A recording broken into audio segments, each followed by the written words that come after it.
চতুর্থ শ্রেণীর শিক্ষার্থীদের জন্য বিজ্ঞান বিষয় নিয়ে আলোচনা করব। বিজ্ঞান প্রশ্ন নিয়ে নমুনা প্রশ্ন হিসেবে এটা তোমাদের দিয়ে দিলাম। ইতিমধ্যে এই প্রশ্নের উপরে একটা পরীক্ষা হয়ে গেছে আমাদের উপজেলায়। সঠিক উত্তরটি উত্তরপত্রে লেখো। এখানে বেঁচে থাকার জন্য মানুষ প্রয়োজনীয় শক্তি কোথা থেকে পায়।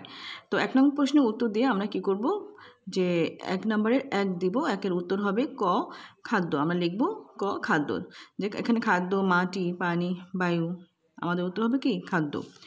কোনটি ছাড়া উদ্ভিদ বাঁচতে পারে না? সূর্যের আলো এবং পানি। 4টি অপশনের মধ্যে এই অপশনটা উত্তর হবে। তোমরা 4টি অপশন পড়ে নেবে। উদ্ভিদ সূর্যের আলো থেকে কি পায়? শক্তি, নাইট্রোজেন, অক্সিজেন, কার্বন ডাইঅক্সাইড, এটা শক্তি পায়। কোনটি বিলুপ্ত প্রাণী? ঘুঘু, মেরু ভালুক, ডোডো পাখি, বানর, ডোডো পাখি। তিমি কোথায় বাস করে? এটা হলো নদীতে, সমুদ্রে, মরুভূমিতে, বনভূমিতে, এটা হবে সমুদ্রে। সুন্দরবনের বৃক্ষ নয় কোনটি? সুন্দরী, আম, গড়ান, কেওড়া। ঠিক আছে, এটা উত্তর হবে আম। পানিতে বাস করে না? খরগোশ, মাছ, চিংড়ি, ঝিনুক। খরগোশ। কোন খাদ্যের প্রধান উপাদান শর্করা? কোন খাদ্যের প্রধান উপাদান শর্করা? এখানে হবে শাকসবজি, মাছ, মাংস, ডাল, দুগ্ধজাত খাদ্য, খাদ্যশস্য, আলু। এটা উত্তর হবে খাদ্যশস্য ও আলু। কোনটি প্রাণী থেকে আসা খাদ্য? উত্তর হবে পনির। মাটি দূষণের কারণ কি? মাটি দূষণের কারণ যেখানে সেখানে আবর্জনা ফেলা। দেখো, শূন্যস্থান পূরণ। সঠিক শব্দ দিয়ে শূন্যস্থান পূরণ করো। সুস্থ থাকার জন্য প্রতিদিন ঢ্যাস খেতে হবে। এটা হবে সুষম খাদ্য। বেঁচে থাকার জন্য আমাদের ঢ্যাস প্রয়োজন, খাদ্য প্রয়োজন। এরপর দেখো, কম্পোস্ট একটি ড্যাশ সার, এটা হবে জৈব সার। পৃথিবীর উপরিভাগের নরম ড্যাশ হচ্ছে মাটি, আবরণী। এখানে আবরণী হচ্ছে মাটি। উদ্ভিদ ও প্রাণীর উভয়ই ঢ্যাশ, উদ্ভিদ ও প্রাণী উভয়ই জীব। বাক্যটি সঠিক হলে শুদ্ধ এবং সঠিক না হলে অশুদ্ধ লেখো। দেখো, আমাদের চারপাশে সব কিছু মিলেই আমাদের পরিবেশ, এটা শুদ্ধ হবে। মাটি দূষণ জীবের মধ্যে অত্যন্ত ক্ষতিকর নয়, এটা অশুদ্ধ।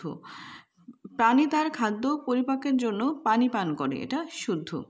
ভিটামিন 2 প্রকার, এটা হলো অশুদ্ধ। উদ্ভিদ নিজের খাদ্য নিজে তৈরি করে, এটা শুদ্ধ।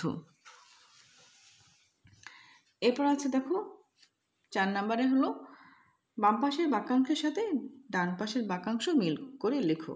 মাটির উর্বরতা, এটা হবে ফসল আবর্তন।